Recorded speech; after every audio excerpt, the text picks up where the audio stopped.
Hello all, నేను మీ కిరణ్. అందరూ ఎలా ఉన్నారు? మేమైతే చాలా బాగున్నాం అండి. మీరందరూ కూడా బాగుండాలి అని మనస్ఫూర్తిగా కోరుకుంటూ ఈ బ్లాగ్ అయితే థర్స్డే ఈవినింగ్ బ్లాగ్ అనమాట. ఎందుకు అంటే థర్స్డే తర్వాత ఫ్రైడే నుంచి మనకి ఫస్ట్ శ్రావణ శుక్రవారం అయితే స్టార్ట్ అవుతుంది కదా.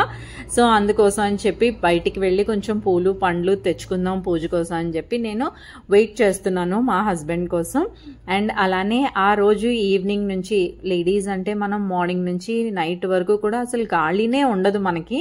ఆ విషయం అందరికీ తెలిసిందే కదా. రోజంతా ఎంత బిజీగా ఉన్నా కూడా ఈవినింగ్ అయ్యేసరికి కాసేపు బయటికి వెళ్ళి రిఫ్రెష్ అవ్వాలి అని అనిపిస్తూ ఉంటుంది. సో అందుకోసం అని చెప్పి నేను ఇక్కడ మధ్యాహ్నం 4 o'clock నుంచి సున్నుండలు అయితే చుడుతున్నాను. పిండి ఆడించి చాలా రోజులు అయింది. ఉండలు చుట్టడానికి అయితే టైం సరిపోవటం లేదు.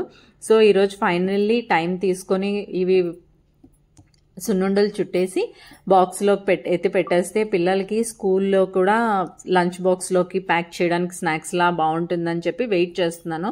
టైం అయితే 5:30 అయింది. ఇంకా మా హస్బెండ్ రాలేదు. వచ్చి కూడా మార్కెట్కి తీసుకెళ్తారా లేదా అన్నది తెలీదు. ఇంకా ఆ రోజు థర్స్డే అవడం వల్ల నైట్ ట్రైనింగ్ ఉంటుంది వాళ్ళకి. నైట్ ట్రైనింగ్కి వెళ్ళిపోతాను అంటారో ఏంటో అన్నది చూడాలి. అందుకోసం నేను వెయిట్ చేస్తూ ఉండగా ఇంత లోపలే వచ్చారనమాట మా హస్బెండ్ అయితే. వచ్చి ఏంటి నా కోసం ఎందుకు వెయిట్ చేయడం అని చెప్తున్నారు. ఆల్రెడీ నేను మధ్యాహ్నం చెప్పాను మనం ఈవినింగ్ వెళ్ళాలి అని చెప్పి. సో లేట్గా వచ్చారు. ఇంతటి లోపల ఇంకా ఈవినింగ్ అయితే టీ కాఫీ ఇలాంటివి ఏం తీసుకోరు, ఓన్లీ మిల్క్ ఇస్తాను అనమాట. ఒక్కొక్కసారి ఏదైనా ఫ్రూట్తో మిక్స్ చేసి ఇస్తాను. ఎక్కువగా వర్షాలు పడుతున్నాయి కాబట్టి ఈ మధ్యనైతే పసుపు వేసే పాలిస్తున్నాను అనమాట. ఇంకా 6 అయ్యింది. వర్షం తగ్గే లోపల దోశలకి పిండి మిక్సీ చేసేసుకుందాం అని చెప్పి దోశలకి పిండి అయితే రుబ్బేసుకుంటున్నాను అనమాట. ఇంకా వర్షం తగ్గింది అనేక అప్పుడు స్టార్ట్ అయ్యాం మేమైతే బజార్కి వెళ్దాం అని చెప్పి. ఎందుకంటే బజార్కి వెళ్ళి రాగానే మా హస్బెండ్ మళ్ళీ ఆఫీస్కి వెళ్ళిపోవాలి, వర్షం పడుతుంది. బట్ మేము వెళ్ళాలి కాబట్టి వెళ్తున్నాం. వెళ్ళి బజార్కి వెళ్ళి కొంచెం మెయిన్ పువ్వులు కావాలి. నాకు హ్యాపీ అనిపించింది ఏంటి అంటే ఇక్కడ బెంగళూరు వచ్చిన తర్వాత మన సౌత్ సైడ్ కాబట్టి ఎన్ని పువ్వులు అంటే మన వైజాగ్లో దొరికే అన్ని రకాల పువ్వులు కూడా ఇక్కడ దొరుకుతాయి. నాకు అదైతే చాలా హ్యాపీ అనిపించింది. చాలా ఒక 3-4 yearsగా పువ్వులు ఫుల్గా పెట్టి పూజ చేసింది అన్నది లేదు. ఎందుకంటే అక్కడ మేము డార్జిలింగ్లో ఉన్నప్పుడు ఫ్లవర్స్ పూస్తాయి, బట్ సీజనల్ ఫ్లవర్స్ ఎక్కువగా ఉంటాయి. ఇలా ఈ చామంతులు అంటే మనకి మెయిన్ లక్ష్మీ పూజకి కావాల్సిన టైంలో అసలు అలా చామంతులే దొరకవు ఎక్కువగా. అవి ఏంటవి ధాలియా ఫ్లవర్స్ అలాంటివి కొనుక్కొని పెట్టేవాళ్ళం మరి పూజకి.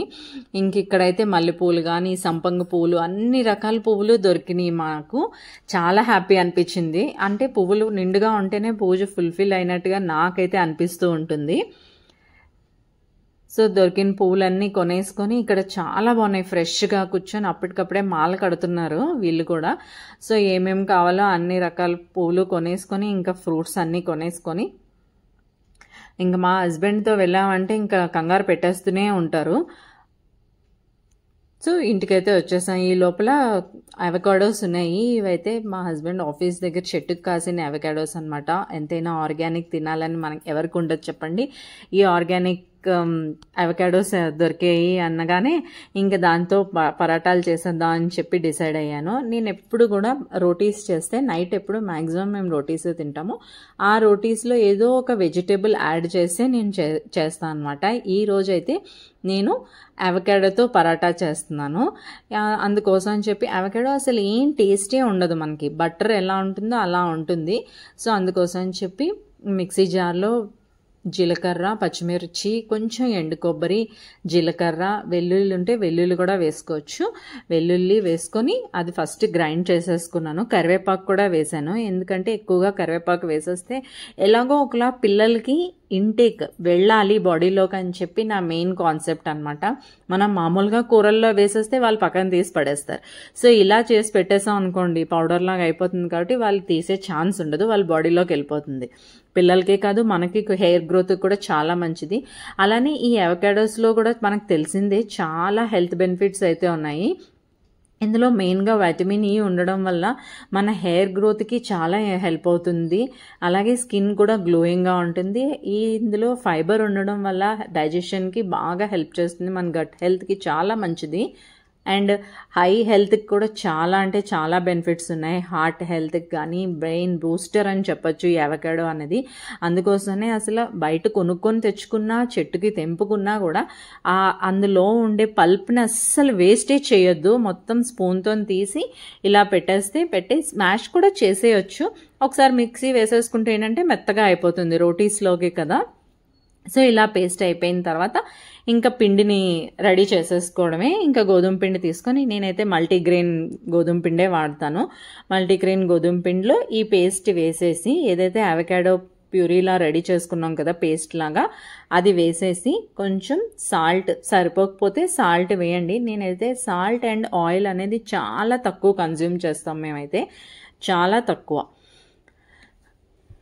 సో ఇందులోని నేను ఇంకొంచెం ఎక్స్ట్రా ఫ్లేవర్ కోసం ఆరిగానోని కూడా నేను యాడ్ చేస్తున్నాను. ఆరిగానో వేస్తే ఏంటంటే కొంచెం చెప్పాను కదా అవకాడో అన్నది అసలు టేస్టే ఉండదు, ఏ టేస్ట్ ఉండదు అనమాట. కానీ చాలా హెల్త్ బెనిఫిట్స్ ఉన్నాయి మనకు అందులో. సో ఇందులోనే ఆ పేస్ట్ని కూడా వేసి యాడ్ చేసేసుకొని పిండిని అయితే కలిపి పక్కన పెట్టేసుకుంటాను. ఇప్పుడు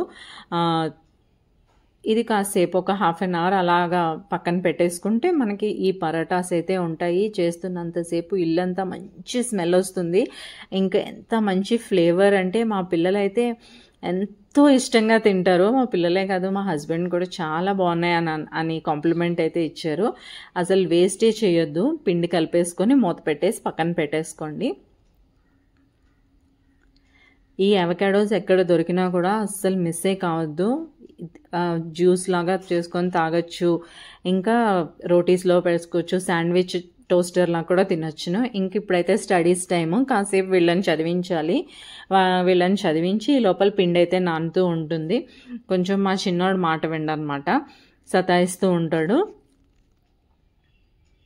కానీ స్టడీస్ దగ్గర ఎవరు మాట వినాల్సిందే, చదవాల్సిందే. వాళ్ళ టైంలో వాళ్ళు చదవాల్సిందే.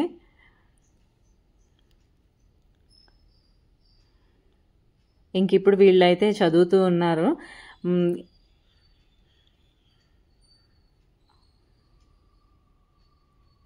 హిందీ చదివిస్తున్నాను మా చిన్నోడికైతే.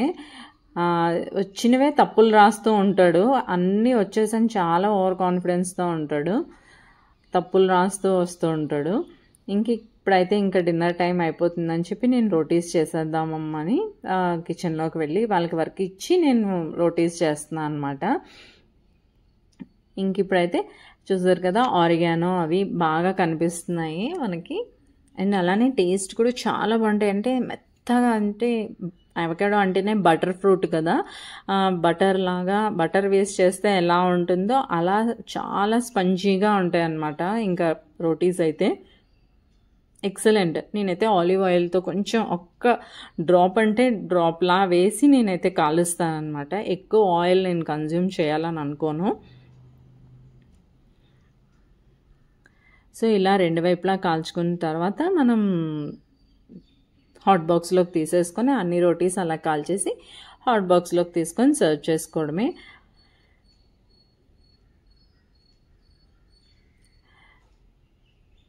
ఈ అవకాడోస్ రోటీ అయితే మాత్రం చాలా బాగుంది. అవకాడోస్ ఆజ్కల్ మాకు ఫేవరెట్ అయిపోయినాయి అనమాట. అవకాడో రోటీ, అవకాడో స్మూతీస్, ఏ ఫ్రూట్ ఉన్నా కూడా అవకాడోతో స్మూతీలా చేసుకొని తాగేయచ్చును. ఇలా అని ఇవి పొంగవేమో అని అనుకోవద్దు, పొంగుతాయి, చక్కగా పొంగుతాయి. నా రోటీ షేప్ అయితే మాత్రం ఎక్స్క్యూజ్ చేయండి, అంత రౌండ్గా పర్ఫెక్ట్గా అయితే రావు. ఒక్కొక్కసారి వస్తాయి, ఒక్కొక్కసారి రావు, అదేంటో నాకు తెలీదు.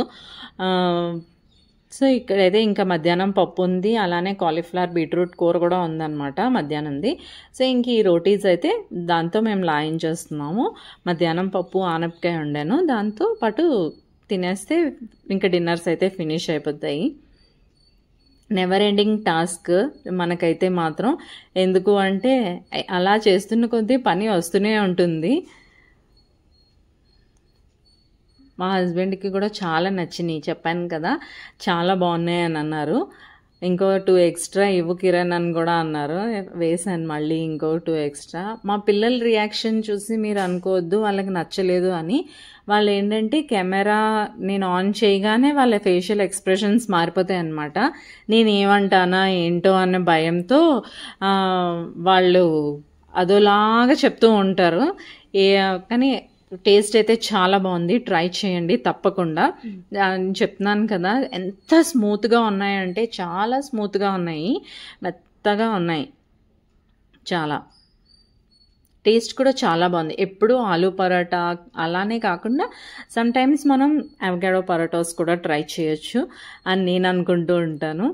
నేను ఇలానే కాదు, స్వీట్ పొటాటోతో కూడా చేస్తాను, అలానే కరపెండలోని దుంప ఉంటుంది కదా, కరపెండలోని దుంపతో కూడా చేస్తాను నేనైతే రోటీస్. ఇంకా డిన్నర్ అంతా ఫినిష్ అయిపోయిన తర్వాత ఇంకా నైట్కి వెజల్స్ అన్నీ వాష్ చేసేసుకొని పెట్టేసుకుంటాను. నాకు మార్నింగ్కి వెజల్స్ ఉంటే టెన్షన్ వచ్చేస్తూ ఉంటుంది. అమ్మో గిన్నెలు ఉన్నాయి వాష్ చేయాలి అని అనిపిస్తూ ఉంటుంది. అందుకని నైట్ అయితే మా డిన్నర్ అయితే వేగంగానే అయిపోతుంది. 8-8:30 కల్లా మ్యాక్సిమం ఫినిష్ అయిపోతాయి మా డిన్నర్స్. సో దాని తర్వాత వాష్ చేసేసుకుంటాను అనమాట. వాష్ చేసుకొని కిచెన్ అంతా క్లీన్ చేసి పెట్టేసుకుంటాను. అండ్ అలా నెక్స్ట్ డే ఆల్రెడీ ఫస్ట్ శ్రావణ శుక్రవారం ఒకటి కాబట్టి సో మొత్తం స్టవ్ అన్నీ క్లీన్ చేసి పెట్టేసుకుంటే మనకు మార్నింగ్ లేవగానే పూజ చేయడానికి ఈజీగా అనిపిస్తూ ఉంటుంది. ఇలా ఇవన్నీ క్లీన్ చేసి పెట్టేసుకుంటూ ఉంటాను.